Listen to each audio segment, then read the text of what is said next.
Está no ar o podcast que vai tocar as suas ideias.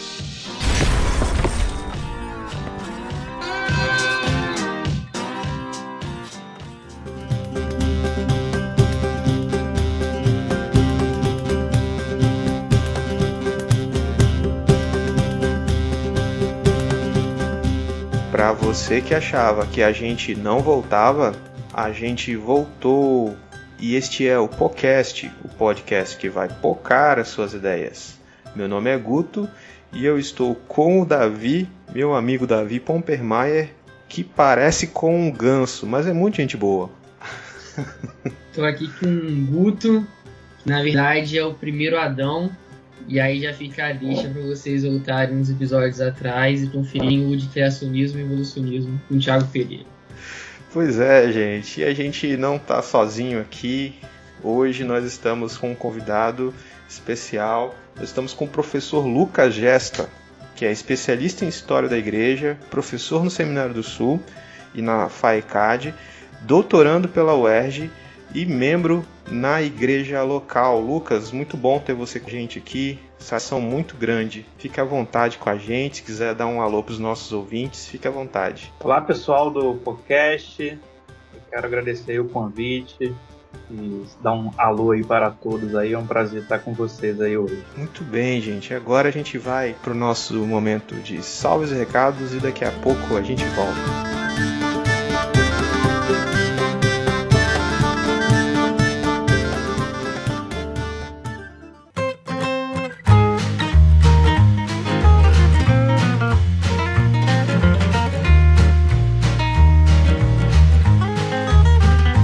Salve, meu querido ouvinte, minha querida ouvinte, tudo bem com você? Chegou a hora dos recadinhos deste episódio especial da Reforma Protestante. Como este é um episódio de historiografia, convidei o Davi, que vocês já devem conhecer de outros episódios aqui do nosso podcast. Ele, assim como eu, é um acadêmico de história e é para me ajudar a gravar este episódio com o professor Lucas Gesta. E este episódio ficou muito bom para quem gosta de história da igreja e também para quem deseja aprender um pouco mais. Então fica a recomendação aí para você que conhece alguém que curte esse tema, manda o link para ele e ajuda a gente a divulgar este episódio. E para quem conhece pouco de história da igreja, fica a nossa recomendação aí para ouvir os nossos episódios que nós já gravamos aqui sobre Lutero e Calvino. E esse aqui também ficou muito bom o conteúdo. E outro aviso que eu tenho para dar para vocês é que o Poucas Palavras está chegando ao fim. Calma, mas é só a primeira temporada do Poucas Palavras que está encerrando, né? Nessa primeira temporada, essa temporada inaugural, nós fizemos 10 episódios e na próxima semana vai ser lançado o 10º episódio, encerrando essa primeira temporada de lições da pandemia. Espero que vocês tenham gostado desse conteúdo. É um conteúdo diferente, com uma proposta diferente do que a gente faz aqui tradicionalmente. E é um conteúdo que dá para você usar no seu momento devocional, fazer uma reflexão para começar o dia. Ou, como eu já fiz, você pode mandar o link para alguém que está passando por alguma situação complicada que o episódio fale sobre isso. Então, se você não ouviu ainda, fica a recomendação aí. É um podcast de devocionais liderado pelo nosso querido João Marcos, que fez um trabalho belíssimo ali nessa temporada. Eu e Vini colaboramos um pouco também, mas quem pegou o boi pelos chifres foi o João Marcos. Então, parabéns, João, pelo seu trabalho. Ficou muito bom. E fica aí a dica para você de outro podcast aqui da casa, o Poucas Palavras. E uma pequena correção, se você é um ouvinte assíduo que acompanha todas as postagens deste podcast, você talvez tenha prestado atenção no recado anterior que eu dei, que a gente iniciaria a série do Discípulo Radical, do livro Discípulo Radical, neste episódio, que este episódio agora seria a inauguração dessa série nova. E eu cometi um equívoco. Eu já estava programado postar esse episódio da Reforma Protestante, né, dos pré-reformadores, ou como o professor Lucas nos ensinou ali, das reformas medievais. Então foi um pequeno equívoco e o programa inaugural do Discípulo Radical é o próximo, da próxima quinzena, beleza? Então, se você comprou o livro, fique tranquilo, você pode ler junto com a gente, também falar pra gente as suas impressões, compartilhar com a gente as suas impressões da leitura ali. Se você não comprou, uma boa dica de leitura aí, o livro Discípulo Radical do John Stott. Siga-nos nas redes sociais, estamos no Twitter, no Instagram e no Facebook, então segue a gente lá, você vai ficar sempre informado do que a gente posta aqui na casa do Pocando Suas Ideias.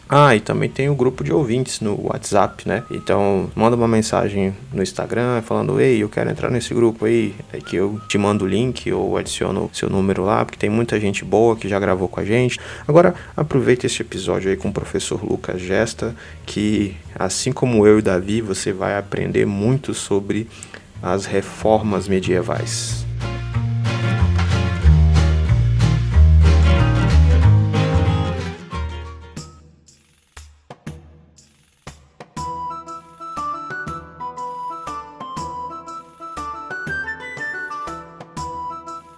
Bora lá, então eu vou fazer a leitura aqui da minha introdução. A Reforma Protestante, iniciada em 1516, é bem conhecida pelo público cristão e também fora da igreja, não apenas pelas grandes mudanças que ocorreram no cristianismo, mas por implicar também em transformações em todos os aspectos da vida humana. Martinho Lutero e João Calvino, que a gente tem episódios aqui no podcast, se você não ouviu ainda, corre lá e ouve o episódio 37, 38, são nomes bem conhecidos desse processo histórico que mudou o mundo. Porém, houveram homens que os antecederam e foram verdadeiras inspirações para eles. Estes são os pré-reformadores.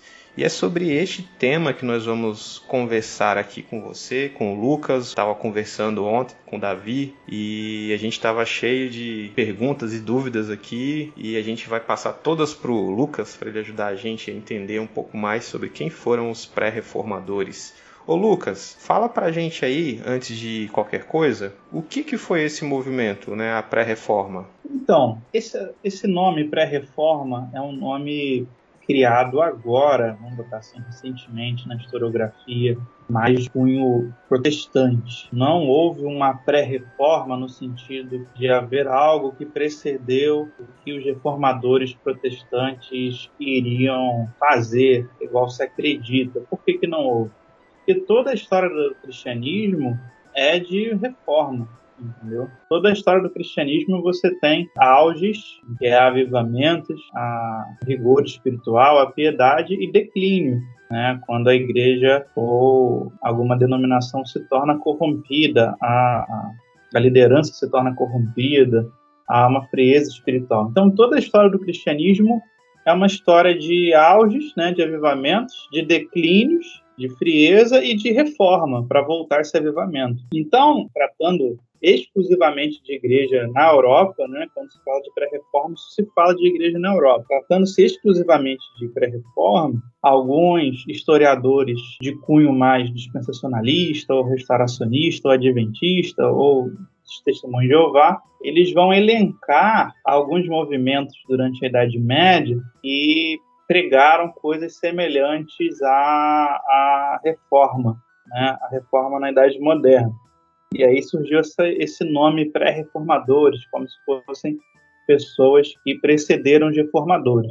Mas esse conceito, eu não sou muito de falar sobre pré-reforma, mas eu gosto de falar muito da Igreja da Idade Média, que tem muita coisa para ensinar para a gente. Ele é um conceito complicado também, porque ele prescinde da ideia que todo mundo estava em trevas, todo mundo ia para o inferno, todo mundo ia para a idolatria, e aí tinha um grupo ou outro na Europa que salvava a cristandade.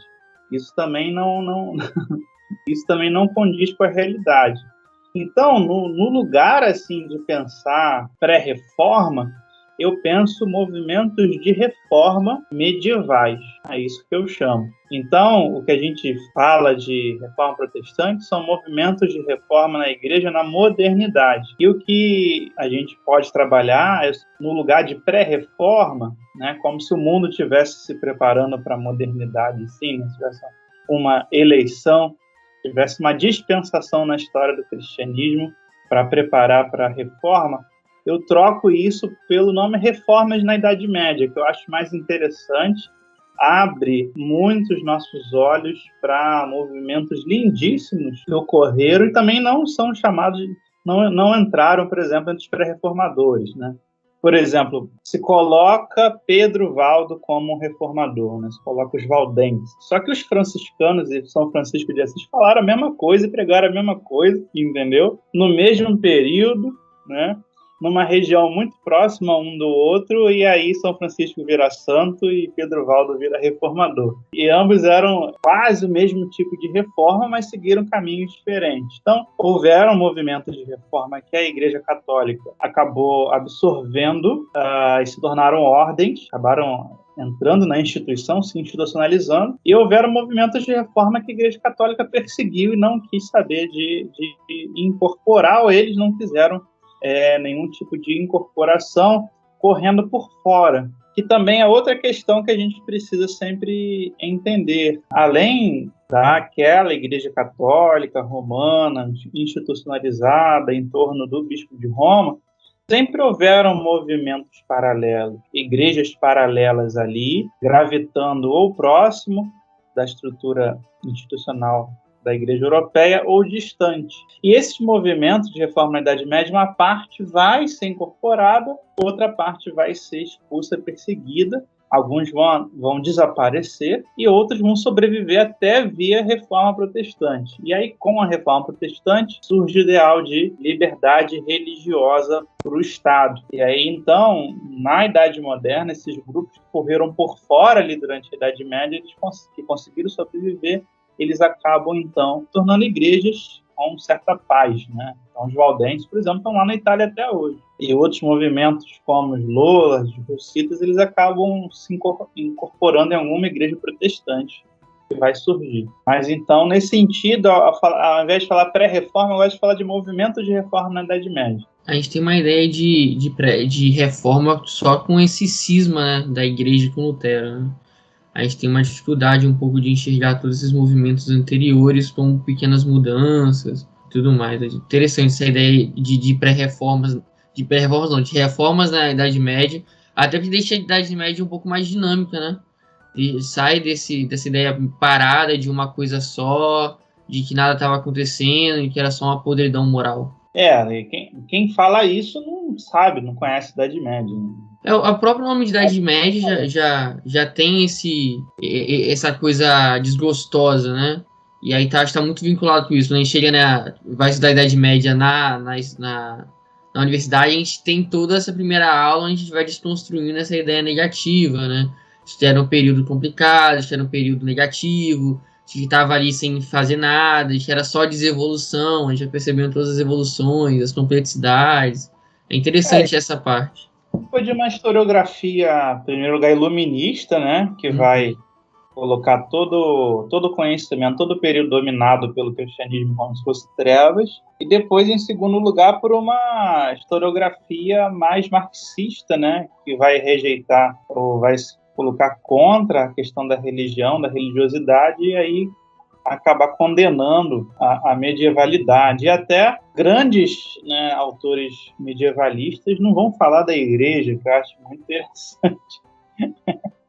A gente tem grandes obras sobre a Idade Média que não falam do principal, que era a religião. Como assim, então, né? A instituição mais poderosa no pessoal tanto no meio das igrejas, né? Das igrejas evangélicas, da Igreja Católica, logicamente não, porque ela é muito dependente da teologia medieval. Mas das igrejas evangélicas e da universidade, o conhecimento de Idade Média ele se complica um pouco, né? No caso da igreja evangélica, praticamente não existe nada. E nas universidades, tirando os grupos medievalistas, que são excelentes dentro das universidades, a gente tem muito pouco conhecimento. Até na escola mesmo, nos livros didáticos, né? Idade Média e bota aquele castelinho cercado com um camponês em volta e fazendo piada que todo mundo era fedorento e morria aos 20 anos. Né? E lenhada na igreja, né? E a igreja lenhada.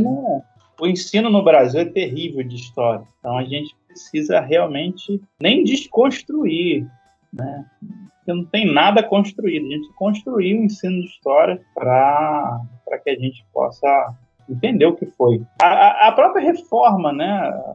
Muita gente, porque Lutero rompeu com a Igreja Católica e começou a reforma protestante. Não foi isso. Não foi isso nem de perto. Então, é muita questão que a gente precisa estudar. Os livros são todos de graça aí para a gente baixar na internet legalmente ou comprar na livraria, livros excelentes, só que o pessoal não lê, prefere ficar naquele senso comum. Então, assim como as reformas na Idade Média são plurais, são várias, são plurais mesmo. Tem grupos que não tem nada a ver um com o outro, tem grupos que têm coisas muito semelhantes.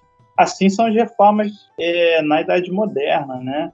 Reforma de Lutero não tem nada com a reforma de Zwingli. A reforma de Zwingli e de Lutero não tem nada, quase nada, com os anabatistas, por exemplo, né? E os anabatistas não tem nada com a Igreja da Inglaterra. Então, até a gente, assim, tem coisas em comum, né? Que geralmente se resume nas 5 soli, mas são movimentos distintos, independentes uns dos outros, independentes de Lutero, sem nem saber que Lutero existia, eles já tinham começado. Então, há todo um ensino para ser construído em torno dessa história do cristianismo, né, que é tão rica, tão bonita e tão interessante. É interessante você falou essa ideia de que o protestantismo é diferente, e a gente tem essa falsa impressão de que é tudo igual, aí tem reforma e bum, parece muito divertente, né?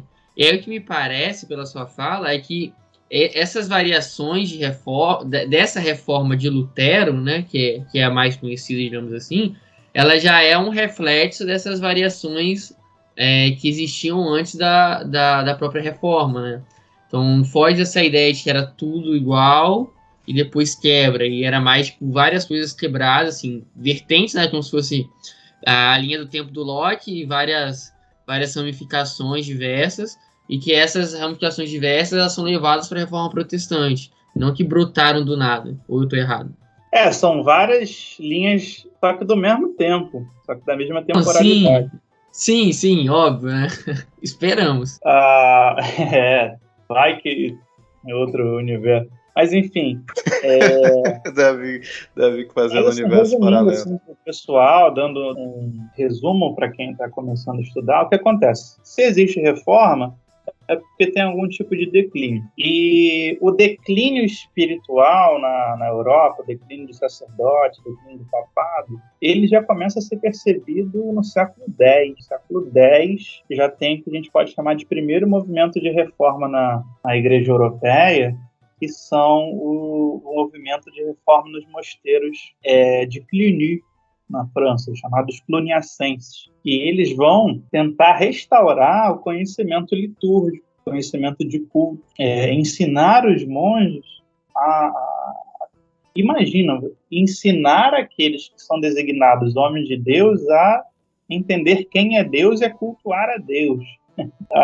Esses movimentos combatiam a corrupção, combatiam o enriquecimento do clero, combatiam a imoralidade e prostituição, concubinato, que o clero já vivia no século X, e buscava não fazer só desse movimento dentro dos mosteiros, mas para fora, né? Existe a Igreja Católica, ela tem sua estrutura eclesiástica de padres, bispos, arcebispos, cardeais, papa, e existe a estrutura do mosteiro, que ela é paralela à estrutura eclesiástica da igreja. Muitas pessoas acham que é a mesma coisa, não é.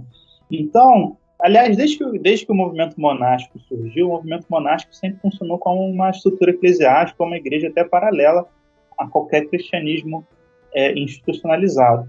E na Europa, os movimentos monásticos, eles são os que mais vão produzir reformas assim, na Idade Média. Então, eles vão produzir reformas para os mosteiros e alguns desses movimentos de reforma dentro dos mosteiros vão tentar reformar a estrutura eclesiástica fora dos mosteiros, a vida dos padres, a vida dos bispos. Então, já no século X, surge o primeiro movimento em Cluny, que são movimentos cluniacenses, que tenta reformar o culto, a espiritualidade, a moral dos monges, tenta expandir isso para fora do mosteiro, tenta impedir o controle dos senhores feudais sobre os mosteiros, né, sobre paróquias, né, que a gente chama, tenta impedir o poder leigo controlar a igreja. Esse movimento de Cluny vai surgir outro movimento de reforma um século depois, na cidade de Citeaux, que são um movimento de reforma dos cistercienses, né, que é um movimento também de reformadores monges que eram cluniacenses e vão ver que o movimento de Cluny também se perdeu, vamos reformar de novo esse movimento aí. E desse movimento estão surgindo grandes teólogos cristãos, grandes místicos, pessoas importantes que vão salvando a espiritualidade numa época que você imagina a Europa totalmente feudal, totalmente destruída por 500 anos de invasões bárbaras. As últimas invasões estão chegando ali no século X, húngaros, vikings, uma Europa totalmente destruída.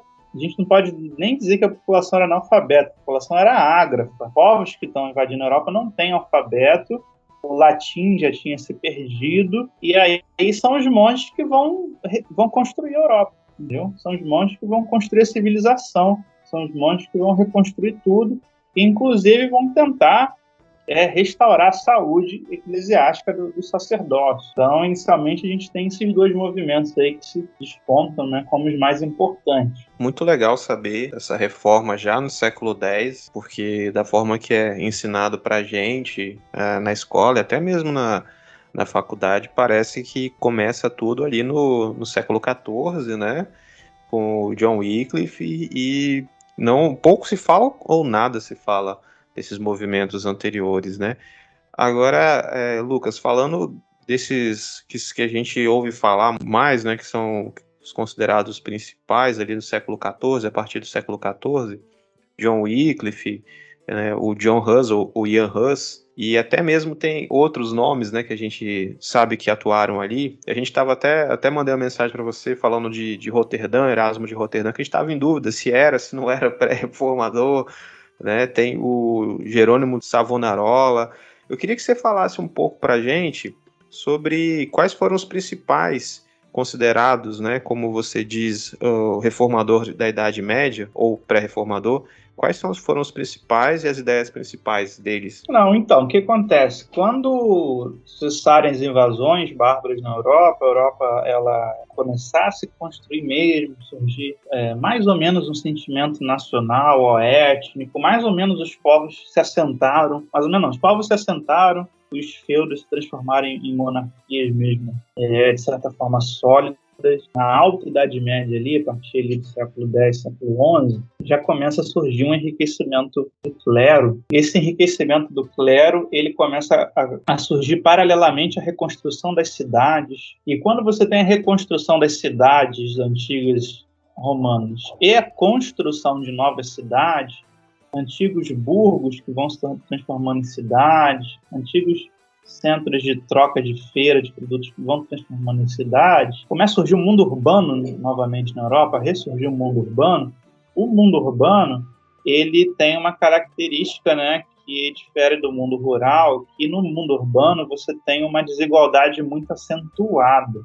O mundo urbano, você já tem quando você chega numa cidade, nos arredores de uma cidade, já tudo tem dono. Então, para você conseguir sobreviver ali, é muito difícil, né?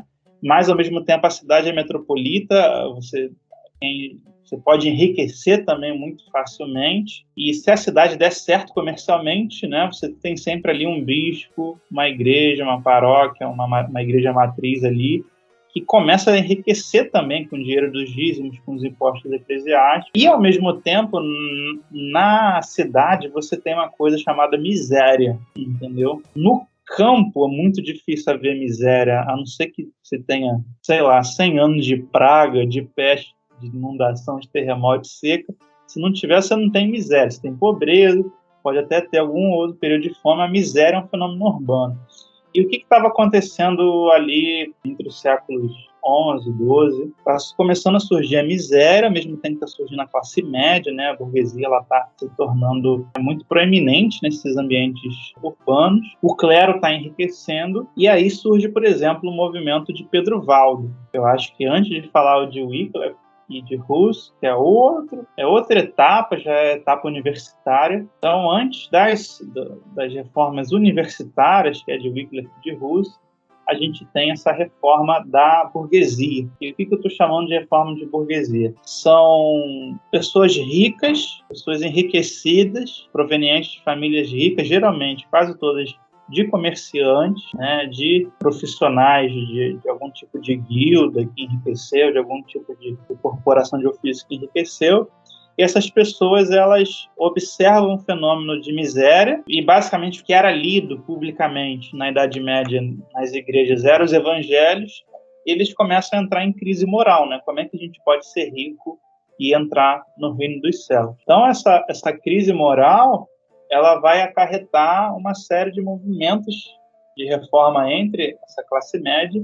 O primeiro delas é o movimento de Pedro Valdo. Ele era um comerciante rico da cidade de Lyon, e aí ele ouve a história de Santo Aleixo. Santo Aleixo era um pai da igreja que era muito, muito, muito, muito rico e abriu mão da herança, distribuiu para os pobres e foi pregar o reino de Deus como se fosse um mendigo, e morreu na porta da casa dele. Aí, quando foram tirar o corpo do mendigo de lá, descobriu que ele era o dono de toda aquela propriedade. E aí isso tocou muito o coração, Pedro Valdo, e ele então decidiu vender metade dos seus bens, distribuir entre os pobres da cidade de Lyon. Aí surgiu o movimento dos pobres de Lyon. A outra metade ele deixou com a esposa e os filhos. E outras pessoas, então, da burguesia começaram a seguir Pedro Valdo, a vender seus bens, distribuindo os pobres. E quando chega num período, não lembro agora que mês do ano, era lido o Evangelho de Mateus, se eu não me engano, aí alguém pode me corrigir, Mateus 10, que é o chamamento dos 70 discípulos. Chamamento dos 70. E Jesus diz, né? Ide, pregar o evangelho, não levai bolsa, nem alforje, de graça recebei, de graça dai. E aí ele ouvindo aquele evangelho se sente então levantado para pregar para as pessoas, que não era permitido para o leigo pregar. Ele, pelo dinheiro que ele tinha algum contato com as raríssimas partes do Novo Testamento que havia, né? Então ele começa um movimento de pregação na pobreza, combater também o luxo, a riqueza. Enfim, ele acaba sendo perseguido, ele é proibido de pregar, e aí ele, como Pedro, ele repete as palavras, né? Por isso que apelidam ele de Pedro Valdez. Ele fala, mais vale obedecer a Deus do que aos homens. Aí ele começa a pregar, e esse movimento vai ser extremamente perseguido, e eles acabam tendo que fugir para os Alpes, mais ou menos ali na região da Itália, e ali eles começam um movimento de reforma muito interessante. Eles viviam em comunidade, né? Tinham tudo em comum, mas poderiam casar, ter filhos, e eles preparavam as crianças para serem pregadores, que iam na Europa de duas em duas, né, conforme diz o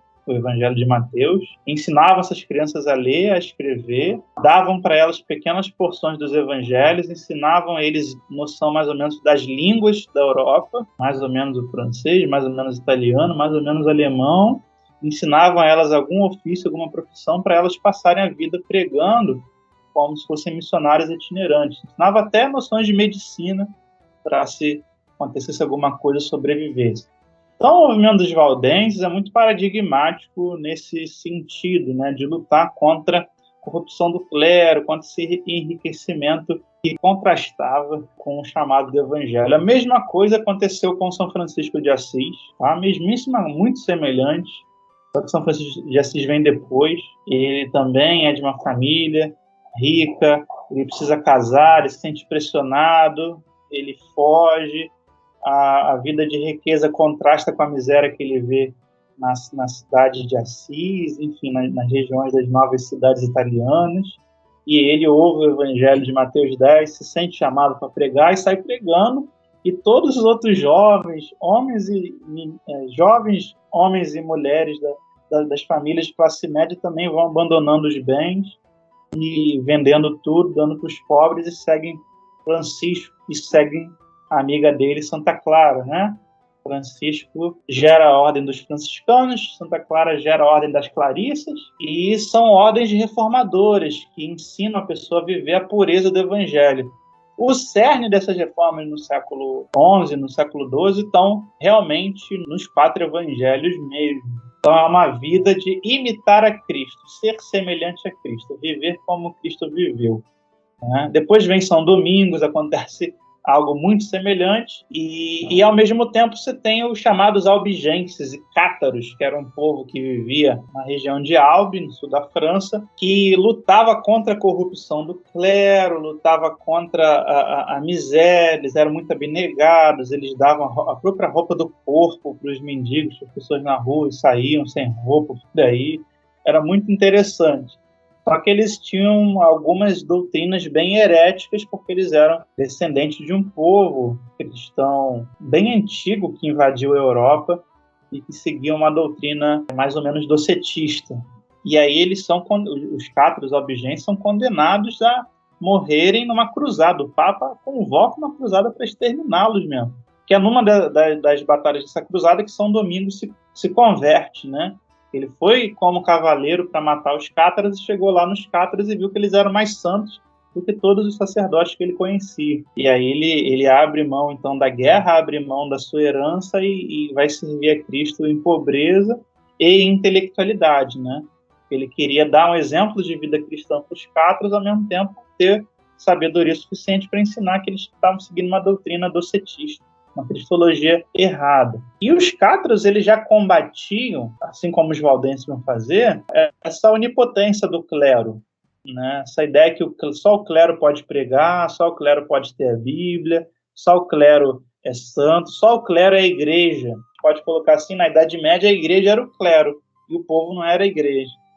Então, Pedro Valdo já adianta alguns temas, como sacerdócio universal, como acesso às escrituras da Bíblia, exame das escrituras da Bíblia, colocar o povo em contato com a leitura da Bíblia para que ele se converta e se liberte, enfim. E aí você tem esse primeiro movimentão aí de reforma do século X, né, que são os monges, depois do século XI e XII, que é com essa classe média que está surgindo. E aí a gente vai, né, como você perguntou, passar já para os movimentos de reforma universitários, que é o da Universidade de Oxford e os das universidades do continente europeu. Não sei se você tem alguma dúvida até aí, queria perguntar alguma coisa. Cara, eu tô achando sensacional aqui, cara. Tô bebendo de balde, como diriam os amigos meus aí.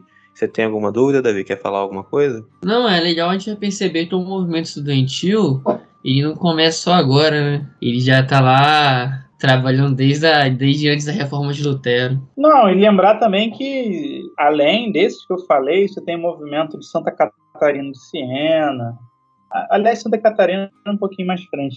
Mas você tem as beguinas, os begardos, tem os flagelantes, tem muitos movimentos que não estavam contentes com a igreja da sua época, com a espiritualidade, e queriam reformar, queriam uma mudança. E o centro da mudança é Cristo. Ô, Lucas, então... A temática fundamental é: vamos viver como Cristo viveu, vamos ser como Cristo vivia. Vamos chegar o mais próximo possível do que era Cristo. Então, o centro desses movimentos todos é a vida de Cristo e começa com contato com os 4 evangelhos. Então, muitos desses grupos, eles se separaram mesmo da igreja e outros, eles foram assimilados, né? Eles foram absorvidos pela igreja e outros foram extintos. Como é que foi a relação desses grupos com a igreja? Pedro Valdo e os valdenses, né? Os pobres de Lyon, que depois vão se chamar de valdenses, eles acabam se tornando uma igreja própria, paralela, perseguida, clandestina, vivendo nos Alpes ali, de caverna em caverna, e se espalhando como comunidade, vivendo nos Alpes, de caverna em caverna, como missionários se espalharam por toda a Europa e a gente não tem a mínima ideia do impacto deles. E você tem movimentos que são absorvidos, como os franciscanos, né? Francisco de Assis. Ele foi muito perseguido pela igreja, mas ele conseguiu um triunfo muito grande de receber a permissão de pregar do Papa, né? Tem um contexto político aí também, porque os valdenses já estavam dando muito trabalho na França e na Itália. Os albigenses já estavam dando muito trabalho na França, e aí no coração da Itália ali está surgindo outro movimento de reforma, que é de São Francisco, que era mais humilde, né? E decidiu se submeter, queria dialogar, que orava, que obedecia. E aí o Papa então permitiu que os franciscanos se mantivessem. Depois você tem os dominicanos, que já tem um projeto mais firme de ser um braço do papado, ainda que não se contaminassem com a corrupção clerical. Aí outros são exterminados, como os albigenses, por exemplo. Convoca uma cruzada para acabar com eles, né? Flagelantes acabam desaparecendo, e outros movimentos pequenos de vida comunitária, eles vão sobrevivendo, mas não se transformam em outra coisa. Entendeu? Sempre teve, movimentos no cristianismo de, tá tudo ruim, né? Tá tudo em corrupção, mas eu aqui em casa, eu monto uma comunidade e vivo a vida fiel, vamos colocar assim. Até hoje tá tendo isso, né? Não, mas não é de ser desigrejado, não. Não, aqui, já que tá tudo ruim, eu e minha casa, eu e meus amigos, a gente vai viver uma vida cristã fiel. Sim. Como foi para os pietistas, né, no século XVIII, lá na igreja da Alemanha. Tá tudo ruim? Então vamos começar aqui dentro das igrejas mesmo, pequenos grupos. O metodismo fez isso na igreja anglicana, então sempre teve isso, né? E durante a Idade Média tem também. E como é que dá essa passagem desses movimentos para esses movimentos que vocês chamam de universitários? Porque me parece que tem uma diferença entre eles, ou não?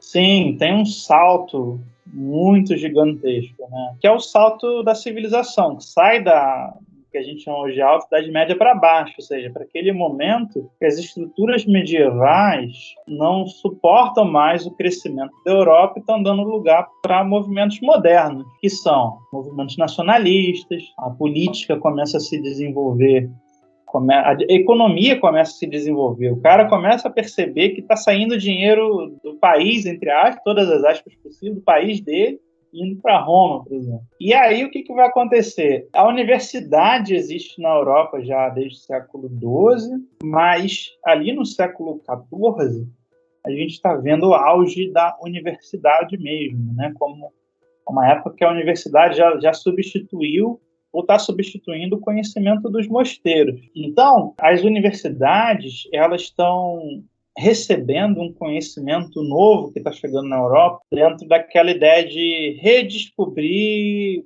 a civilização grega, a civilização romana, redescobrir o latim, redescobrir o grego, coisa que no século XV vai dar no Renascimento e no Humanismo. É o flerte, né?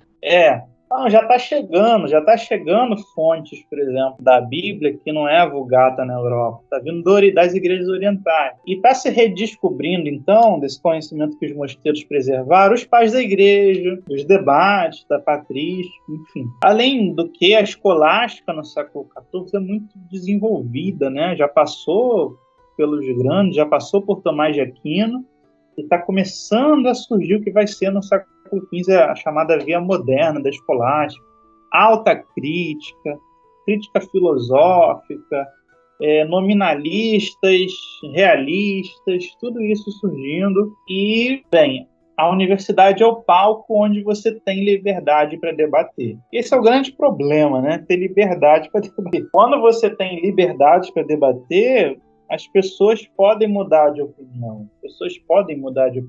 Então, o controle que se fazia mental do clero durante a Alta Idade Média, ele já começa a se desintegrar na Baixa Idade Média, e na universidade esse controle é muito difícil acontecer. E os caras têm acesso a outras fontes, nem todos estão na universidade para serem sacerdotes, nem toda universidade está na mão de algum senhor feudal que é bispo, né? Tem universidades livres surgindo, sendo criadas por senhores feudais mais vaidosos, né, que querem botar uma universidade no seu território, igual aconteceu lá com Lutero, com Wittenberg, né? Foi o príncipe dele lá, Frederico, que criou aquela universidade lá onde ele fez a reforma alemã. Então, esse é o primeiro ponto. A universidade é um local de livre pensar que as pessoas estão tendo acesso. Outros debates, a fonte da patrística, a outras fontes da Bíblia, né? Mais tarde, ali no século XV, começam a ver, caramba, a Vulgata está cheia de erros, erros fundamentais, né? E esse é o primeiro ponto. O segundo ponto, está surgindo nacionalismo já. As pessoas estão começando a já lidar com a ideia de nação dos ingleses, nação dos franceses, né? Nação do povo tcheco, que a gente chama hoje de tcheco, né? E o que está acontecendo no papado? O papado ele vai viver dois momentos muito desgastantes. O primeiro momento é o cativeiro babilônico, em que o papado vai ser controlado 100% pela França, a ponto de tirarem o Papa de Roma e o Papa ir habitar em Avignon, que era uma sede episcopal de controle do rei da França, de colocarem todos os 24 cardeais franceses. E o que acontece? Lá em Avignon, o papado, os cardeais viviam no luxo, na orgia, na prostituição, um desperdício assim, gigantesco.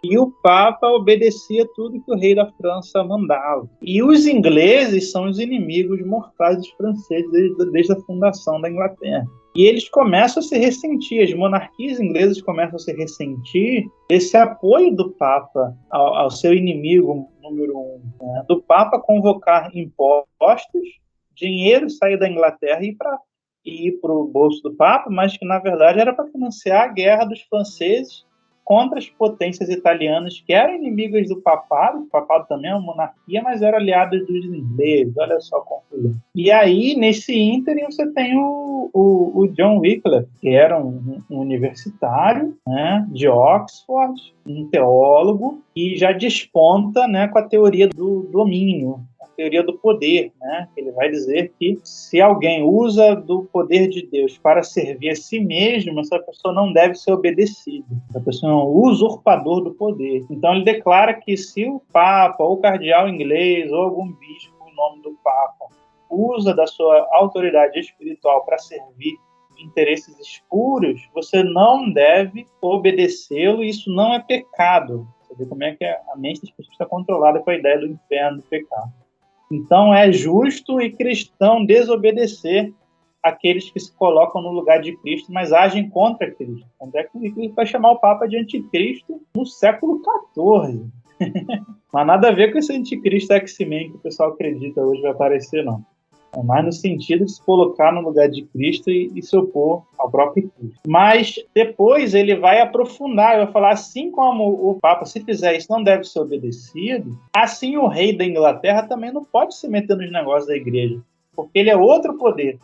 O Wycliffe está usando a teoria de Agostinho, né? A teoria de domínio, de soberania, cidade de Deus, cidade dos homens, de tudo de Agostinho. O Wycliffe está falando, a igreja fica com quem é da igreja e a política com quem é da política. As duas esferas não podem uma se meter na outra, as duas esferas não podem se confundir, porque isso que é o erro.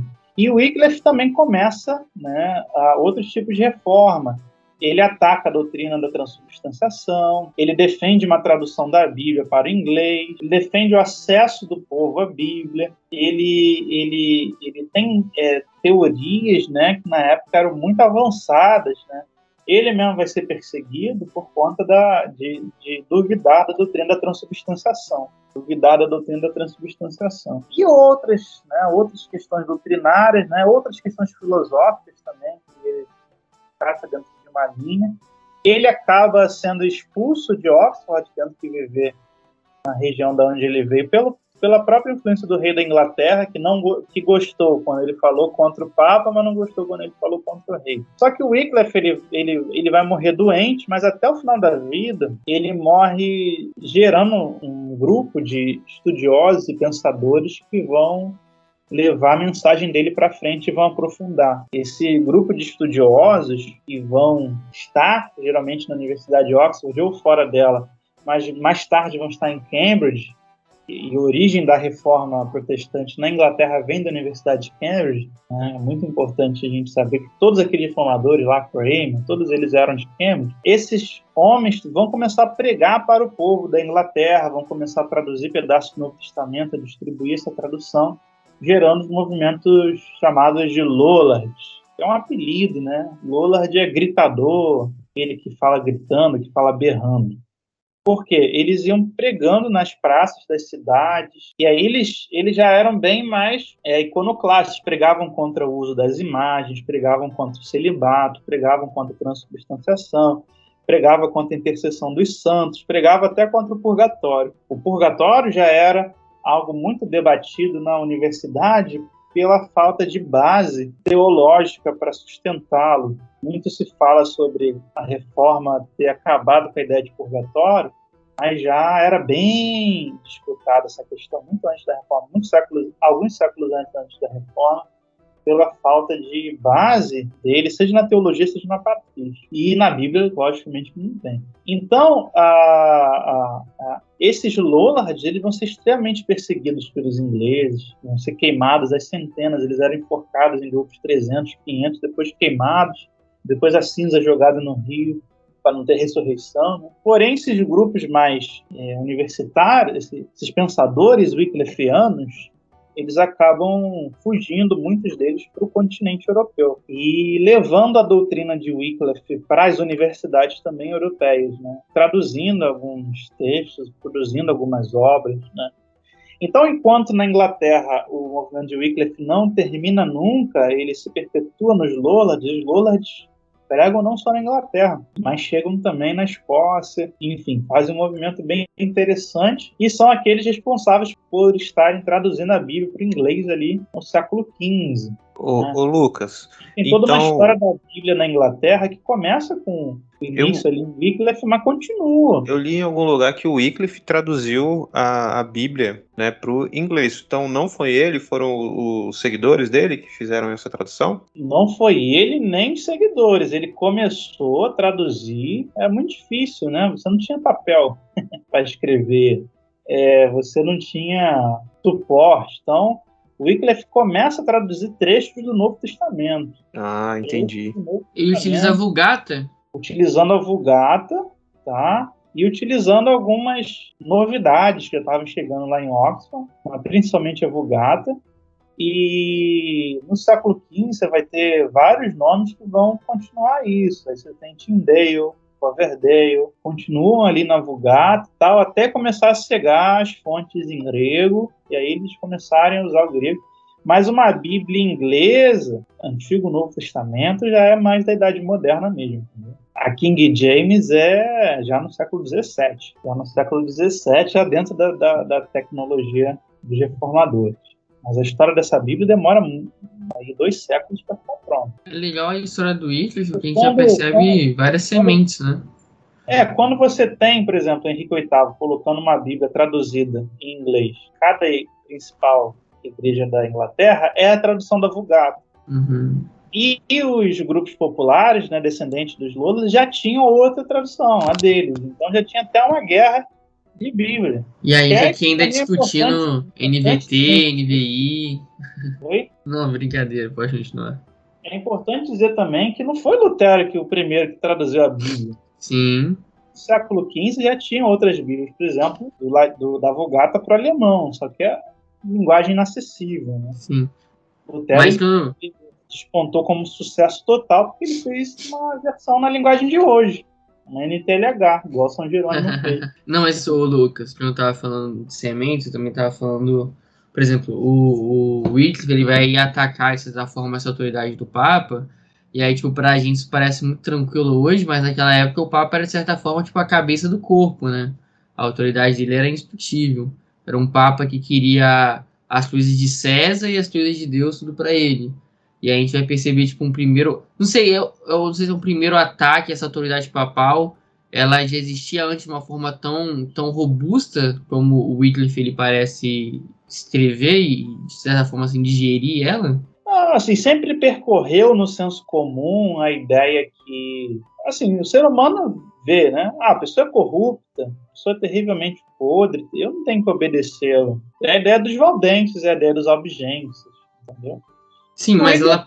O que o Wycliffe está fazendo é teologizar isso. Isso. Mostrar para o europeu que ele não precisava obedecer o Papa dentro dessa condição que o papado estava. Em primeiro lugar, não obedecer se o Papa estiver corrupto.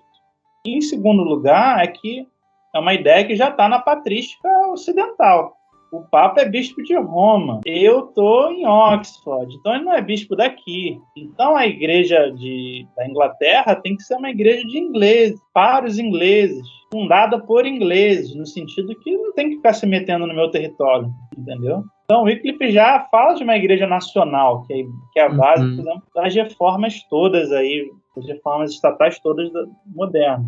Uma igreja inglesa para o povo inglês. Só que foi ele que inventou isso? Não, porque lá, por exemplo, A gente fala de Jan Hus. Jan Hus já estava falando de uma igreja para o povo de Praga.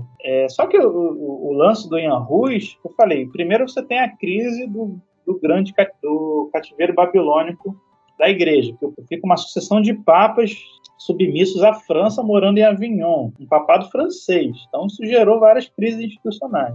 E aí, depois de muito tempo, Santa Catarina de Siena faz um movimento de reforma lá, ela é responsável por levar o Papa de novo para Roma. Quando o papado chega em Roma, os cardeais lá de Avignon franceses elegem um novo Papa francês. Então há um cisma dentro da Igreja Católica, chamado de o Grande Cisma do Ocidente, em que você tem, ao mesmo tempo, 2 papas eleitos pelo mesmo colégio de cardeais. Um agora está em Roma e o outro está na França. Então, pela primeira vez, a instituição papal, que você falou aí, muito honrada, muito considerada por seu cabeça, ela racha, por quê? Agora tem 2 cabeças. Quem que eu vou obedecer? Quem o seu rei escolher. Então, pela primeira vez, o poder monárquico, real, está se sobrepujando ao poder papado numa questão espiritual. Antes era o inverso, né?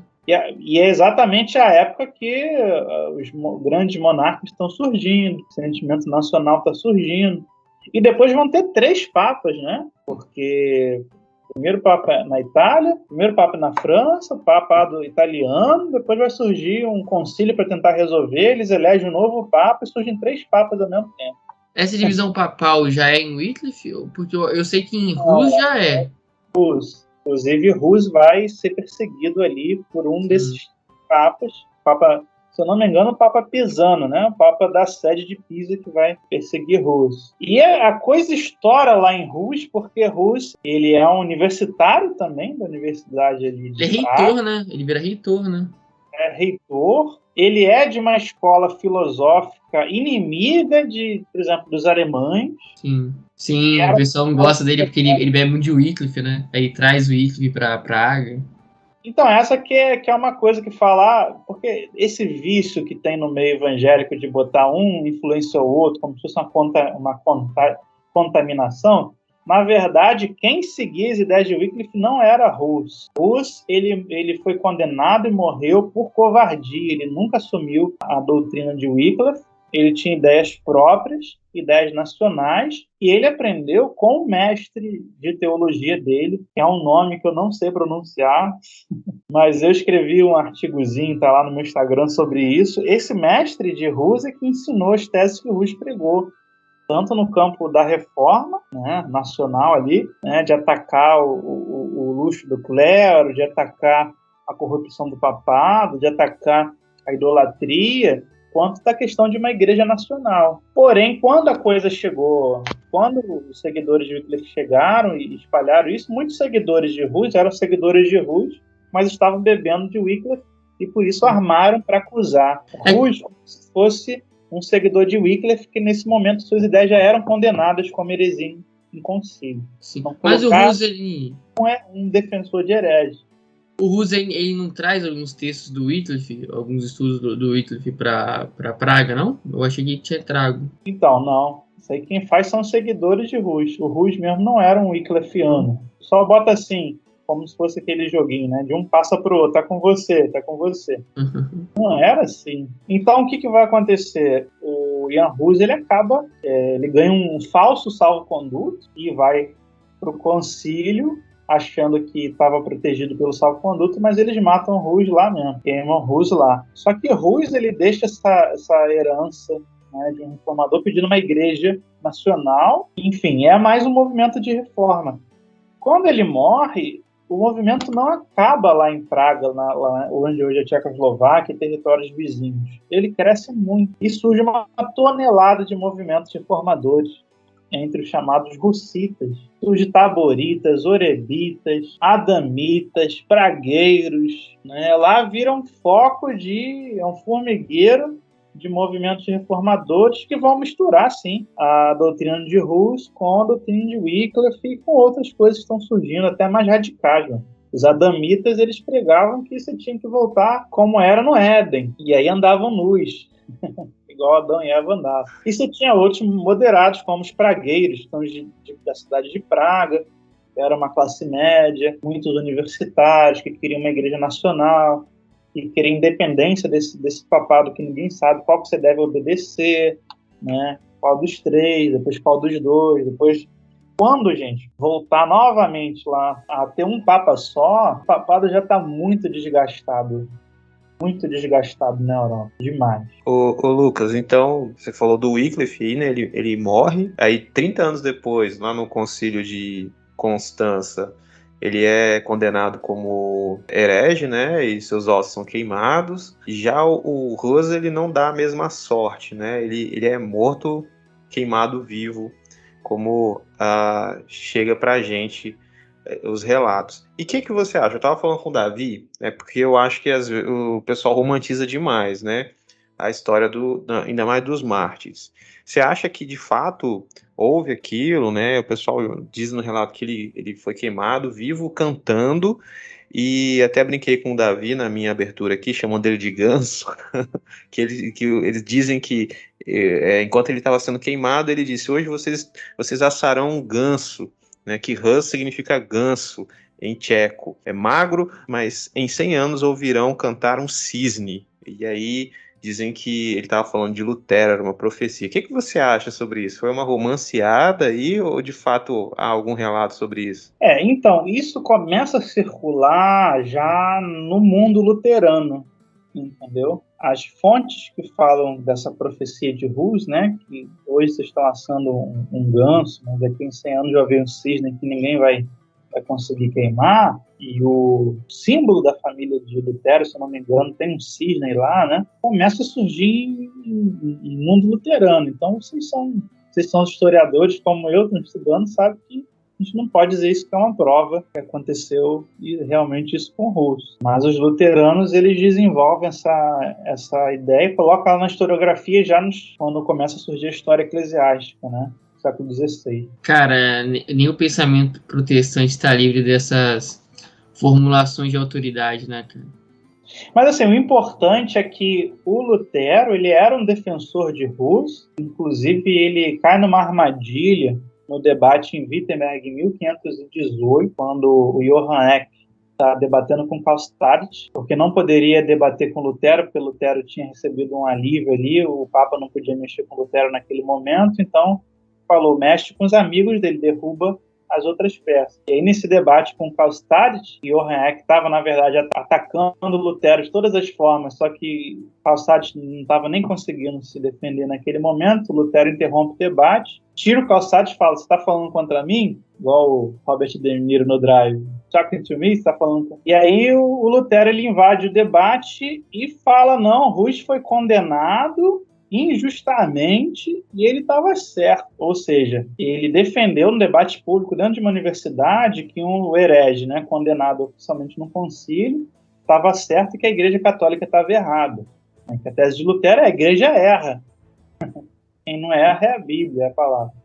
E aí Lutero ele tem uma defesa de Hus. A memória de Hus era lembrada por esses universitários, como Lutero era um. Então há sim uma influência em Lutero, não só do Hus, quanto do Wycliffe, muito grande, entendeu? Muito grande. Os temas de sacerdócio universal, os temas contra a transubstanciação, os temas de uma igreja nacionalista, que estão presentes nas reformas protestantes do século XVI, estão lá com Wycliffe e com Hus, entendeu? Então é por isso, esse é um dos motivos que quando vai falar de pré-reformadores, fala sobretudo de Wycliffe e Hus, porque eles são trazidos para o debate, eles são citados nos debates, eles são lembrados, entendeu? Mas não significa que não tenha outras, por exemplo, como Savonarola na Itália, reformando a igreja, né, fazendo até uns movimentos bem radicais, né, pegando os bens dos ricos e queimando em praça pública, né, fazendo uma igreja comunitária ali na cidade, trazendo fontes da Bíblia em siríaco, árabe, fazendo uma grande escola de teologia bíblica dentro do mosteiro. O Savonarola faz isso, né? Também uma via mística bem grande, profecias, né, dizendo que a Europa ela ia ser lavada no sangue de Cristo depois de um grande período de perseguição à igreja dele. E aconteceu exatamente essa perseguição, né?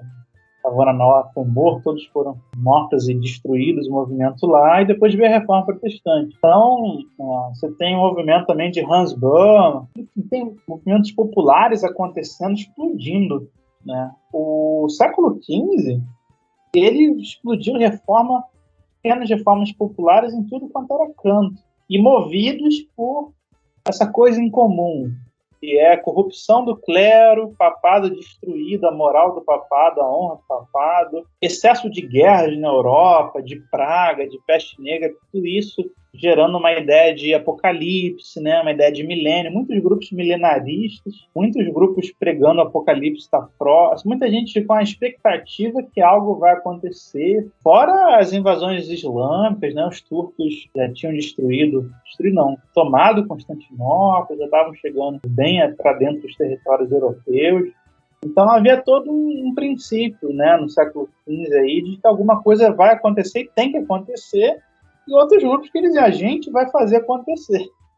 E a reforma, só para concluir, ela vai pegar a reforma protestante, ela pega essa via mais universitária, né? A galera que está... Todos os reformadores são doutores ou mestres em teologia, professores universitários. Só nos grupos anabatistas muitos que levantados, líderes antes anabatistas não são, mas também boa parte são também. Então a reforma protestante é muito universitária. Assim. É um movimento que está bebendo do humanismo, das fontes do humanismo, né, do grego, do latim, do hebraico, tudo que está surgindo, né, da exegese que está surgindo. Então a gente tem que entender isso aí, Lucas, você está falando muita informação, muita coisa, e é isso aí mesmo. Se alguém quiser simplificar para você, vai estar eliminando a realidade. Dá para ver que essa galera da Uni já estava presente, né? Grande líder de Wycliffe, Hus, etc. Mas é legal. Eu acho que tem que ser um pouco mais extenso mesmo, Lucas. Não dá para simplificar muito, não. Senão fica um resumo do resumo. E aí a gente não pega nada, não entende nada. E continua caindo nesse senso comum que a gente ainda tem hoje de achar que a reforma do nada explode em Lutero. Muito bom. E a gente, já caminhando para o final aqui, eu queria dizer que eu gostei demais de tá sendo um episódio que eu particularmente estou aprendendo muito. Afinal, vamos pedir aqui umas referências para a gente ler, comprar um livro lá na frente. Mas, Lucas, eu queria que você respondesse para a gente finalizar, por que é importante a gente estudar a história dos pré-reformadores, ou como você bem disse aqui no início, as reformas na Idade Média? Eu acho que falta muito hoje na igreja protestante o que tinha em Pedro Valdo, o que tinha em Francisco de Assis. Falta na igreja evangélica hoje essa veia evangélica, no sentido de voltar aos evangelhos. Então, acho que os movimentos de reforma na Idade Média, eles podem nos ensinar muita coisa no tocante a essa vida mais próxima da realidade da vida de Cristo, né? Uma vida dedicada à simplicidade, às obras, né? Falta muito essa ideia. Obras aí sociais. Você tem ali movimentos sociais para ajudar os pobres, para ajudar os leprosos, para ajudar os órfãos, as viúvas, né? Os feridos de guerra. E você tem movimentos também ecológicos, como São Francisco de Assis. Então falta na igreja evangélica hoje essa veia que trabalha a ação cristã no mundo, né? Então eu acho que falta isso grandemente. Seria que tem nos movimentos de reforma na Idade Média que falta hoje é isso. Pouco mais de Francisco de Assis, pouco mais de Pedro Valdo. Essa disciplina também monástica. A gente tem que entender que os reformadores, muitos deles eram monges. Então, a vida deles era muito disciplinada, uma piedade, um rigor de oração, de leitura da palavra, de estudo da Bíblia muito grande. Hoje a coisa é muito bagunçada. E também coragem, né? Os caras eram muito corajosos. Eles morriam pelo que eles acreditavam, né? E a igreja hoje, no geral, muito morna, vendida, preguiçosa, um dos três. Então falta essa pegada mais firme aí. Muito bom, muito bom. Sensacional, cara. Eu queria pedir para você deixar pra gente sugestão de leituras, né? O que você quiser indicar pra gente, cursos, talvez algo que você queira divulgar, fica à vontade. Olha, para mês que vem, né? Eu não sei se vai sair esse episódio em outubro ou em setembro, mas em outubro é o mês da reforma. Outubro. Então, esse mês da reforma, os melhores livros em português é o do Carter Lindbergh, que é As Reformas na Europa. Então, ele dá uma passada bem interessante nos movimentos pré-reformadores e fala muito bem da reforma. Então, As Reformas da Europa, do Carter Lindbergh, e outros manuais, né? Justo Gonzalez, História do Pensamento Cristão, História Ilustrada do Cristianismo, o Walker, que é a História da Igreja Cristã, da editora Haste. Enfim, lá no meu Instagram, quem quiser ver, tem as indicações dos livros de reforma para estudar isso aí. E eu lancei meu curso sobre concílios ecumênicos. Eu acho que todo mundo que estuda história do cristianismo, história da teologia, história da doutrina, seria muito interessante fazer esse curso de história dos concílios ecumênicos. Lancei mês passado, mas é um curso, ele fica sempre na rede, né, itinerante, ele não tem data não, é só você cadastrar e fazer. E meus contatos é sempre o professor Lucas Gesta, seja no YouTube, muitas aulas lá, tem muita aula sobre reforma, no Instagram, no Facebook é o professor Lucas Gesta, e aí você acha lá as aulas sobre tudo isso aí, pré-reformador, reforma, história antiga da igreja, tudo isso aí. Show de bola. Eu vou colocar no link da postagem aqui essas informações, as redes sociais do YouTube do professor Lucas Gesta. E queria agradecer, Lucas, obrigado por ter dado esse tempo para a gente, por ter dado essa aula, né, Davi? Muito, muito legal mesmo, enriqueceu demais, né? A mim, creio que o Davi também. E quem for ouvir esse episódio aí, né, ao longo da história do podcast, vai ser abençoado com esse conhecimento aí. Quer falar alguma coisa, Davi?